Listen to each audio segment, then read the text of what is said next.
In the last session, we set up the basic concept of three lanes, three questions that we can ask in any situation that's going to help us figure out what our next step is. It's going to release us from burdens we don't have to carry. It's going to empower us to take control over our lives, to assist other people, to love other people well, to follow God even better.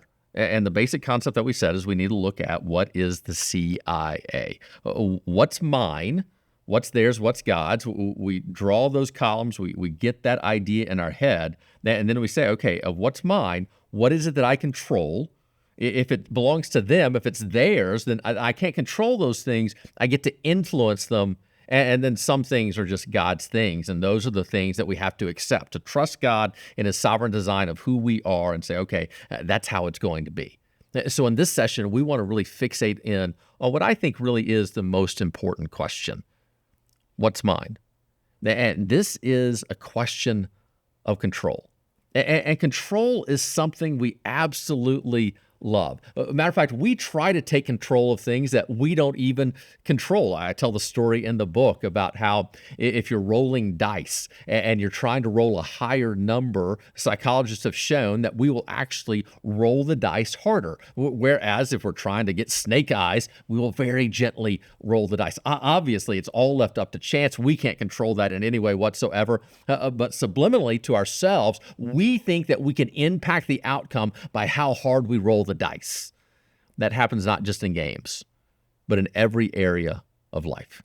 Humanity loves control. And so we reach for it. We seek it out. We try to grab it in places that we do not deserve. And anytime you and I attempt to control things that we actually have very little power over or aren't our responsibility, trouble comes. And we begin to experience the consequences of living outside of our lane. In the same way, if you're driving down the interstate, crowded traffic, going 85 miles an hour, bumper to bumper, if you swerve over into the next lane and just go, I own this, you're going to crash. And a good number of our life crashes are actually byproducts of us attempting to control things that we simply do not control. And yet the Bible gives us models and commands and illustrations to show us that there are some things that we do control, and there's other things that we don't. And when you and I can distinguish the difference between the two, it's liberating. So let's look at this idea of things that we actually do control.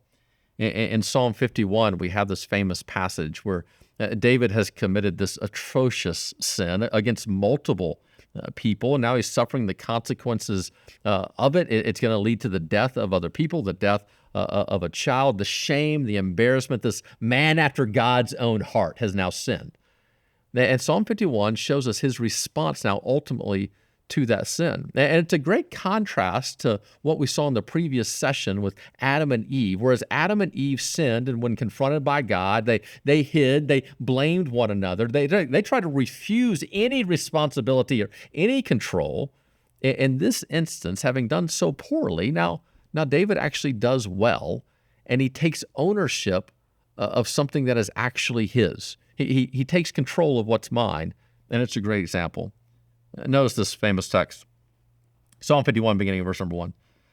Have mercy on me, O God, according to your unfailing love. So notice the distinction here. He's going to say, hey, some things belong to you, God, some things belong to me. According to your great compassion, now blot out my transgressions. He's showing us the things that God can do that he can't. But then notice what he says. Wash away all my iniquity, and cleanse me from my sin. For I know my transgressions, and my sin is always before me. Against you and you only have I sinned and done what is evil in your sight. And in these opening verses of Psalm 51, David gives us a beautiful example of controlling what is ours. That there are some things in life that God has given us control over, and we now must take responsibility for those things. And even whenever it comes to something like sin that we actually can't handle on our own, we are responsible for taking control over it and bringing it to the one who can handle it for us. And that's exactly what David does here. So whenever we think about drawing these lines and what this actually looks like, what are the things that we actually control? What actually belongs to us? And as we distinguish between what's mine, what's theirs, what's God's, there are some things that we're going to get to let go of. So there are some things that I'm carrying that really aren't my responsibility. And anytime I carry something, it's expending energy from me. I don't just carry things loosely, freely, without any cost to me. To take on responsibility of something, it means that I'm expending energy. I'm having to use resources for it. To hold one thing means I can't hold something else. So anytime I'm controlling something that is not mine, it has a negative consequence on my life. So what are the things that we control that we shouldn't, that really don't belong to us? And then, what are the things that we should control that we actually don't? The grand irony here for me as a pastor is I see it all the time in other people, and so obviously I see it in myself as well. As fixated as we are on this issue of control, we grasp for it in places that we don't have a right to it, but then we refuse to hold it in places that we actually do. And so as a people who love control, the irony is there are things that we can fully control that we choose not to, and we suffer the consequences from that, all because we tend to fixate on other people. And we'll see it in the next session, but we can look at it here as I say in the book, Stay in Your Lane. Notice page 54. As we attempt to control the lives of others, we slowly lose control of our own actions and attitudes. So whenever I think about something that we should not control, it's this issue now of others. That we need to let go of attempting to control other people. I think about, as a parent, my kids are getting older, and so whenever they were little, they were all fully my responsibility. But now as teenagers, they are taking more and more control of their own lives, and I now have to let them go. And yet the temptation for me is to come in and to be a helicopter parent. And I can't help but think that the older they get, that even whenever they're adults, so I'll be tempted now to control them. But to the extent that I attempt to control grown people, I'm going to face a rub, a frustration in the relationship, dissatisfaction, because I'm attempting to control something that I can't really control. And yet, what are the things that truly do belong to us? We see in this passage here the issue of my own sin. Now, obviously, I can't pay the price for it. Jesus has done that for me, and I'm grateful. So eventually I'm going to have to give that over to God, but just the giving of it over to Him is my now responsibility. I'm supposed to carry that out to some extent. Now, I think maybe the number one thing that we control that we tend to forget about is this idea of character. Who we are. This thing that influences every aspect of our lives, whether or not we're people of truth, of integrity, of grace, whether or not we experience the fruit of the Spirit within our own hearts, of love and joy and peace and gentleness and kindness and goodness and faithfulness and self-control, those things that God is trying to create within us. We now control those things. We can position ourselves to build that character within us. And yet character has been lost in our society. We tend not to even think about it.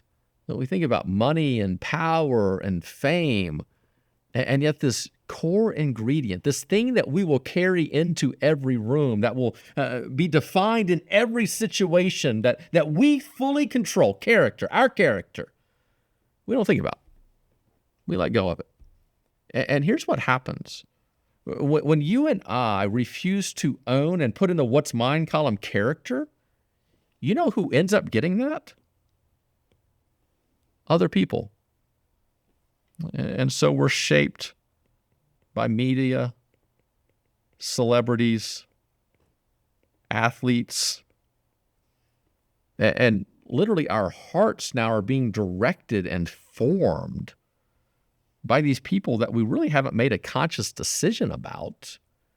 But because we have failed to control what is rightfully ours, what God actually holds us responsible for, our own hearts, what David has just illustrated for us, we hand that off to somebody else. And so if you don't like who you are today, if there are flaws within your own heart, if there's mindsets and thought patterns that you have a distaste for, my bet is this, that if you will look at what is actually shaping you, that you are far more shaped by news outlets and media sources and tabloids and professional athletes and Hollywood stars than actually choosing to be shaped by God. And you've given up control over your own life and handed it off now to somebody else. We control things like our own attitude, the effort that we make in places. You know, one thing that I think that we control that we often don't think about, we actually control whether or not we say no to something. What a lot of people do, especially if you're like me, somewhat codependent, maybe you can see a pattern of anxious attachment within your life, is we take our no and we put it in the theirs column. And so if you ask me to do something, instead of me taking responsibility for my own life and saying, no, I can't do that right now, it doesn't fit my schedule, doesn't fit what I desire for my own life, it's not where I want to spend my time. Instead, I will, in trying to seek your approval and find my own identity in your love for me, I will literally give my schedule to you and I will give my no to you. And a good aspect of happiness in life, of success, is simply moving that no back into the what's mine column. There are some things that God has given you an explicit control over. It doesn't mean you get to do with it whatever you wish. It means that God now calls you and commands you to steward over that as his representative and to lead that area in the way that he would have you lead it. And whenever you do that, it will give you now the sense of agency.